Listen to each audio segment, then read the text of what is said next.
from the St. Louis Public Radio newsroom, this is The Gateway. It's Tuesday, October 1st. I'm Abby Larico. Missouri voters are electing 5 statewide positions this year.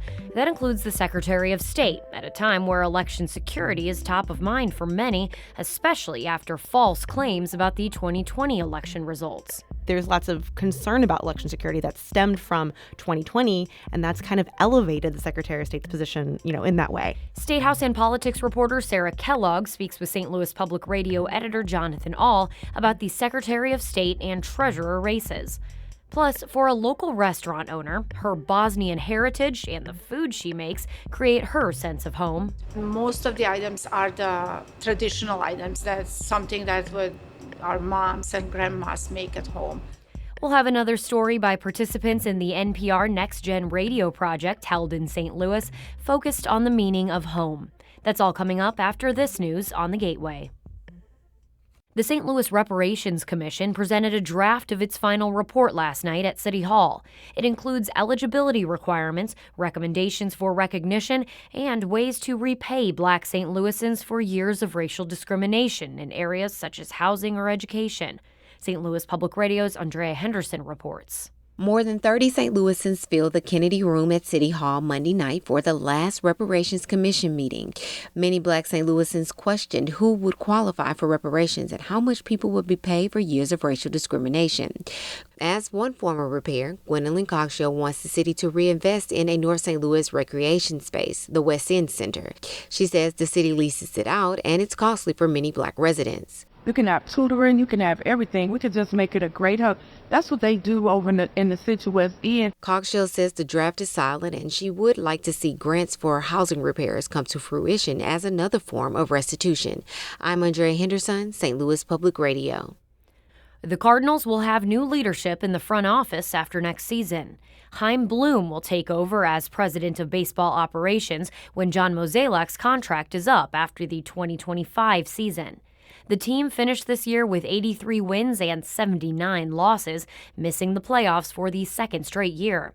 At a press conference in Busch Stadium Monday, Bloom said he'll look for ways the organization can improve. There's so much opportunity for us to make positive change. We're going to have new ideas come into the organization and really figure out in all areas how we can make this as good as it can be. Bloom joined the Cardinals organization in January, tasked with improving the team's development of young players. He signed a 5-year contract to be president of baseball operations. St. Louis Public Schools Acting Superintendent Millicent Borishade is responding to concerns about fluctuating enrollment numbers in the district. St. Louis Public Radio's Lucretia Wembley has more. In August, SLPS leaders projected enrollment for preschool through 12th grade could reach more than 19,000 students this school year. Classes resumed 6 weeks ago, and each week enrollment numbers have fallen short of those projections.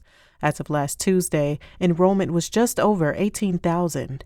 Borishade addressed concerns that she exaggerates numbers. It doesn't benefit us to inflate numbers. Students will register or be a part of the lottery and say they want to be a student. That doesn't necessarily mean that they're going to come, but they are counted in our projection. Borishade says current enrollment numbers fluctuate because they are based on daily school attendance.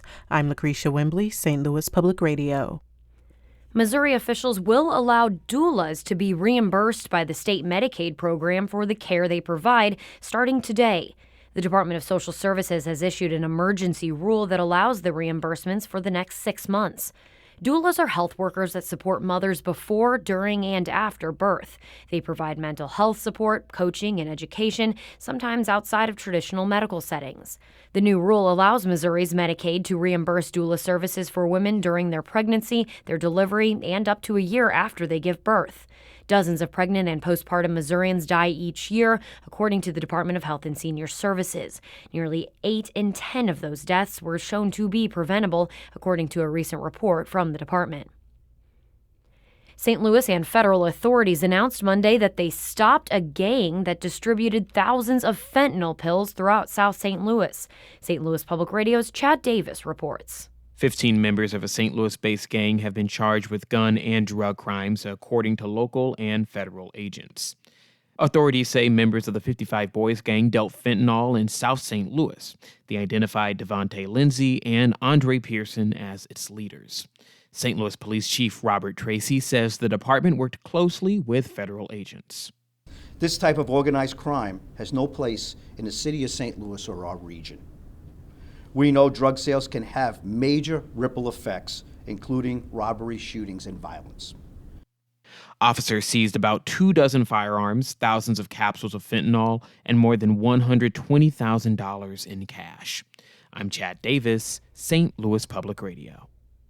Carl Zeiss Meditech opens a new high-end research and production facility in Chesterfield today. The move expands the German-based medical technology company's ability to make surgical instruments. The new facility adds research and production space, including a certified clean room where surgical instruments can be sterilized, packaged, and sealed. The investment by Zeiss comes after it acquired 2 local medical technology companies in 2022, and other German companies have committed to facilities in the St. Louis region. The Republican challenging incumbent Democrat Nikki Budzinski for the U.S. House seat in the Metro East isn't letting a pronounced fundraising disadvantage slow him down. St. Louis Public Radio's Will Bauer has more from Joshua Lloyd's appearance on Politically Speaking. The 27-year-old Verdun native is making his first entry into politics in the state's 13th congressional district.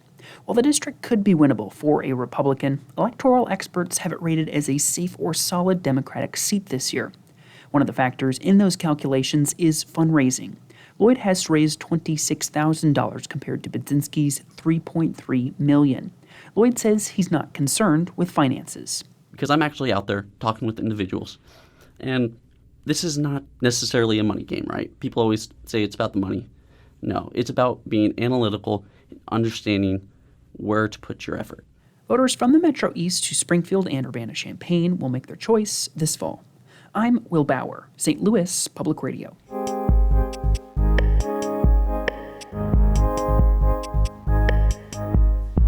It's just over a month until Election Day. Missourians will select 5 of the 6 statewide office holders this year. That includes both Secretary of State and Treasurer. St. Louis Public Radio editor Jonathan Ahl spoke with St. Louis Public Radio's Statehouse and politics reporter Sarah Kellogg to break down those 2 races.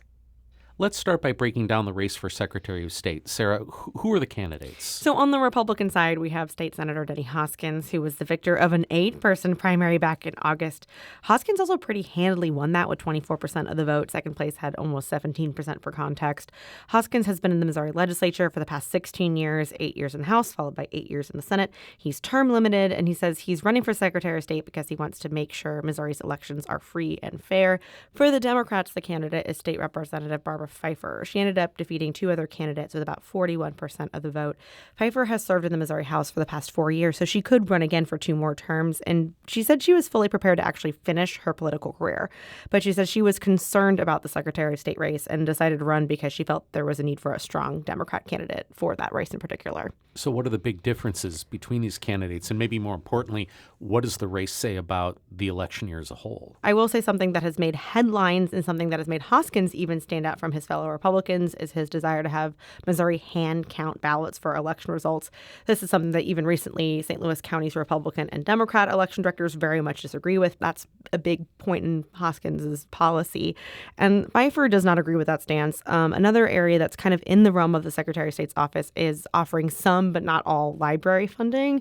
And Pfeiffer has her stance is that the office should just leave library decisions to their communities. I think overall in the race, it kind of shows something that of the candidates kind of left in the other statewide races, Hoskins is one of the most conservative Republicans left who is the candidate. So I think it shows something that, regardless of how other primaries might have shaken out, there's still a desire for a, more conservative stance from some Missouri Republicans. It sounds like this isn't about the Secretary of State's race, but more taking hot issues in the news and grafting that onto what the Secretary of State's responsibilities are. Well, I think that a big topic from just the public in general right now is election security. And that just happens to be what the Secretary of State's race oversees, what the Secretary of State oversees. And so I think that there's lots of questions, especially coming from former President Donald Trump about election security, whether or not, the election was stolen. It was not. But there's lots of concern about election security that stemmed from 2020. And that's kind of elevated the Secretary of State's position, in that way.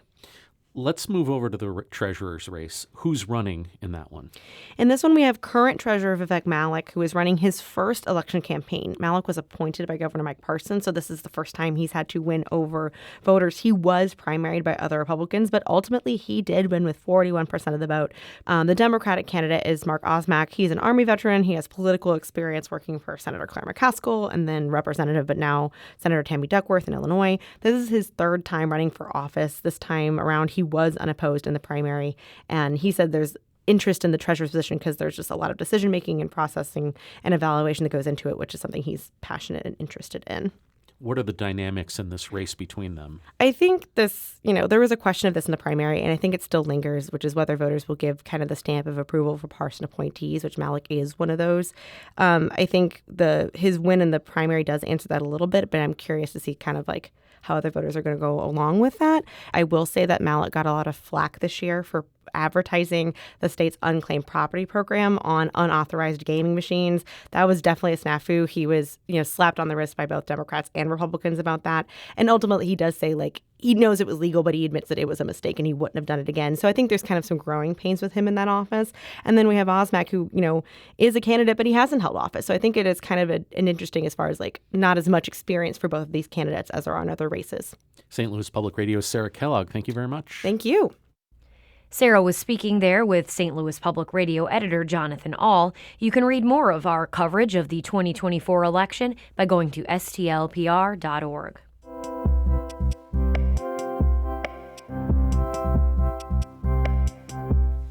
Last week, St. Louis Public Radio hosted NPR's Next Gen Radio, a program dedicated to finding, coaching, and training public media's next generation. 5 emerging journalists spent an intensive week producing stories related to the meaning of home, and we're airing those stories this week. St. Louis has a large Bosnian population. It's where Elvira Ahmet-Spahic and her family made their new home. Elvira left Bosnia in the early 1990s during the war. That conflict displaced more than 2 million people. Here, Elvira can share a taste of Bosnia with St. Louis through her passion for cooking. Even as a child, I loved cooking. That was just my passion, and I knew I wanted to be a chef. I wanted to go to culinary school. Moje ime je Elvira Ahmet-Spahic. Ja sam originalno iz Bosne. Trenutno živim u St. Louisu I vlasnik sam Taste of Bosnia. My name is Elvira Ahmet-Spahic. I'm 50 years old. I'm originally from Bosnia, and currently I live in St. Louis, Missouri, in Melville, and I'm owner of Taste of Bosnia. As soon as I finished middle school, I started culinary school in Bosnia, and I didn't finish my last year because of the war. I left Bosnia when I was 17 years old. Since the war started in 1992, we went to Germany as refugees, lived there for about 5 years. And since the war was over, we were supposed to go back, but we decided that there was no really good life right there, right after the war. We came to United States. Originally ended up in Baton Rouge, Louisiana, but there were no other Bosnians there, and we were placed in a kind of rough area. We heard that St. Louis had already big Bosnian population, and we decided to come here to St. Louis.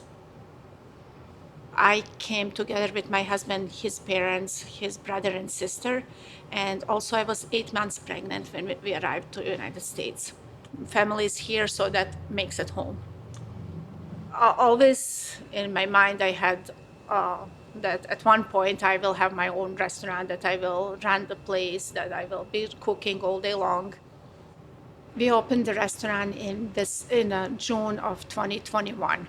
Our menu is basically authentic Bosnian food. Most of the items are the traditional items. That's something that would our moms and grandmas make at home. I do make everything from scratch. I honestly love food, so I could never decide which one, but probably pitas. They are hand-stretched filo dough that we have different fillings in there. My favorite one is potato filling. We make them with meat, with cheese, spinach and cheese. They're just like flaky, crunchy, and lots of carbs. My joy comes in the cooking. Like when I am in the kitchen, I'm happy. I'm in my own world. I feel like I'm bringing them piece of Bosnian.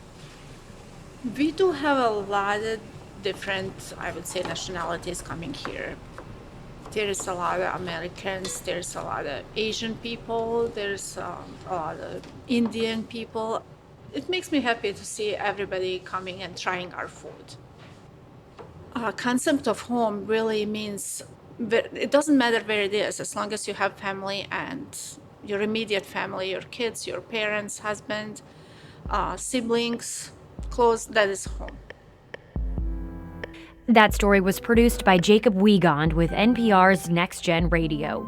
You can learn more about the program and hear more stories on our website, STLPR.org.